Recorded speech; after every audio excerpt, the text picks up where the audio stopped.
जो public sector units है ये 3 कैटेगरी में डिवाइड है। अब इनका जो डिवाइडेशन है वो फाइनेंशियल, इनकी जो परफॉर्मेंस है उसके आधार पर, मैनेजमेंट के आधार पर और इनके राष्ट्रीय महत्व के आधार पर इनको दिया जाता है।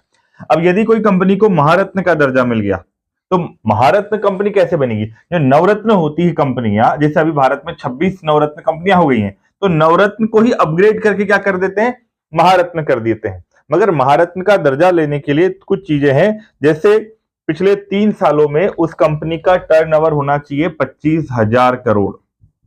ठीक है, इतना तो टर्नओवर होना ही चाहिए। दूसरी बात कि उसका प्रॉफिट होना चाहिए 2500 करोड़, यानी कि प्रॉफिट 25,000 करोड़ तो टर्नओवर हो गया और 2500 करोड़ रुपए का शुद्ध लाभ, प्रॉफिट उसने अगर कमाया है और साथ ही साथ में उस कंपनी की ग्लोबल प्रेजेंस हो, यानी दुनिया में वैश्विक पहचान हो, वैश्विक भूमिका वो निभाती हो।